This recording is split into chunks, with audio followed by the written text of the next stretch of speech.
शारदा शारदाम्भोजवदना वदनाम्बुजे सर्वदा सर्वदास्माकं सन्निधिं सन्निधिं क्रियात्।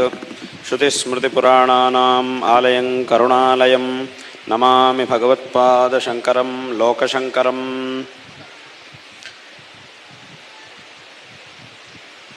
संस्कृतभाषायाम् अस्मत्पूर्वजैः अस्याः भाषायाः अस्यां भाषायाम् उपनिबद्धानां काव्यानाञ्च माधुर्यं वर्णयितुं कश्चन श्लोकः उपनिबद्धो वर्तते।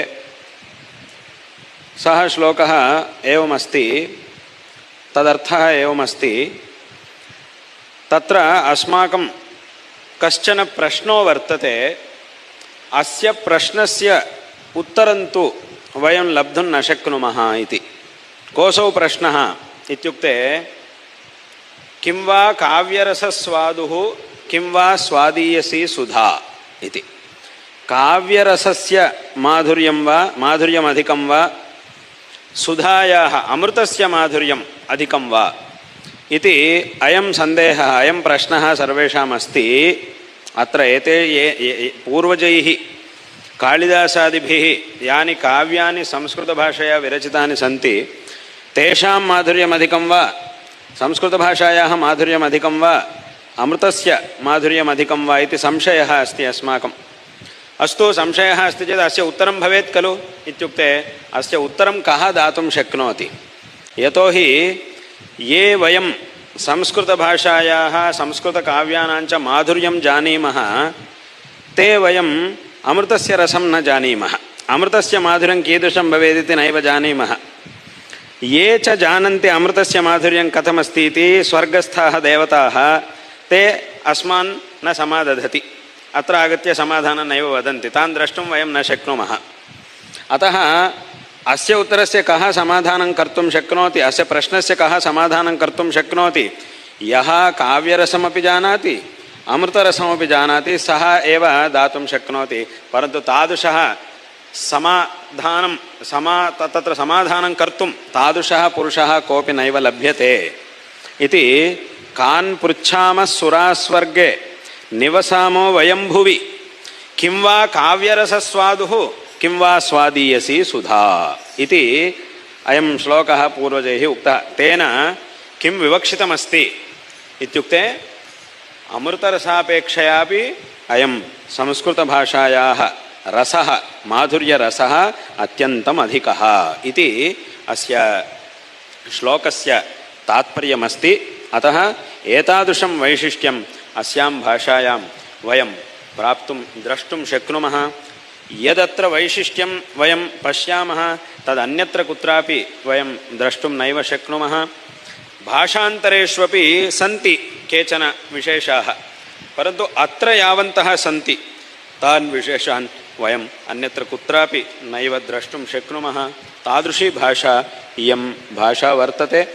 अद्यापि अस्याः भाषायाः सदृशीं न कामपि भाषां वयं पश्यामः।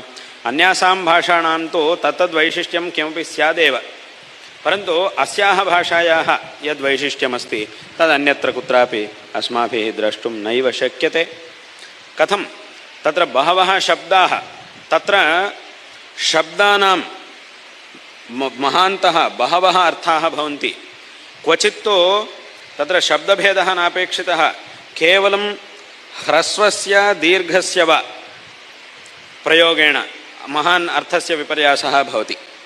एवमेव क्वचित् एकस्यैव वर्णस्य प्रयोगः कृतः, परन्तु महाप्राणवर्णः प्रयुक्तश्चेत् अन्योऽर्थः, अल्पप्राणवर्णः प्रयुक्तश्चेत् अन्योऽर्थः। क्वचित् एक एव शब्दः प्रयुक्तः, स एव शब्दः प्रयुक्तः, परन्तु अर्थस्तु तत्र अत्यन्तं भिन्नः भवति, तत्तत् सन्दर्भानुसारेण अत्यन्तं भिन्नः भवति। अतः अस्याः भाषायाः कृत्स्नं तत्त्वं ज्ञातुम् अस्माभिः नैव शक्यते। यतोहि तत्र अस्याः भाषायाः कीदृशं वैशिष्ट्यमस्ति इति सर्वमपि अस्माभिः ज्ञातुं नैव शक्यते। बहुकालप्रयत्नेन केचन विशेषाः अस्माभिर्ज्ञातुं शक्यन्ते। पदस्य यदा अस्माभिः व्यत्ययः क्रियते तदानीम् अर्थभेदस्तु भवेदेव। क्वचित् ह्रस्वः वर्णः दीर्घो वर्णः भवति चेत् महान् अर्थभेदः भवति। अहं कदाचित् यात्राकाले कुत्रचित् देवालयं प्रति अगच्छम्। यदा अहम् अगच्छं तत्रत्याः अर्चकाः पूजां कुर्वाणाः आसन्। अहम् आगतः इति कृत्वा अष्टोत्तरशतनामपूजां कुर्वाणाः आसन्। तदानीं तैः नामानि पठितानि सन्ति, पठ्यमानानि सन्ति। मध्ये किञ्चित् स्खलनं जातं पठने काले। तैः किं पठितं? त्रिकालाज्ञानसम्पन्नाय नमः इति भगवतः आराधनं क्रियमाणमासीत्। तदा मया उक्तं त्रिकालाज्ञान इति न वक्तव्यं, त्रिकालज्ञान। एकेन दीर्घेण अत्यन्तं विरुद्धः अर्थः भवति तत्र। त्रिकालज्ञान, भगवान्स्तु सर्वं जानाति, अतः त्रिकालज्ञानसम्पन्नः अस्ति भगवान्। त्रिकालाज्ञानसम्पन्नः इत्युक्ते अत्यन्तं विरुद्धः अर्थः भवति। अतः एवं रीत्या न वक्तव्यम् इति मया उक्तम्। एवमेव जगद्वन्द्यः इति कश्चित् शब्दः अस्ति। अत्र जगद्वन्द्यः इति दकारः अस्ति। अयमेव दकारः यदि महाप्राणः प्रयुज्यते जगद्वन्द्यः इति। तेन कः अर्थः आगतः? जगद्वन्द्यः इत्युक्ते अस्मिन् जगतीतले विद्यमानैः सर्वैरपि सेव्यः प्रणम्यः इति तादृशः अर्थः सम्पन्नः। अस्मिन् जगतीतले एव सः अत्यन्तं श्रेष्ठः, अतः तं सर्वेपि जनाः वन्दन्ते इत्येवम्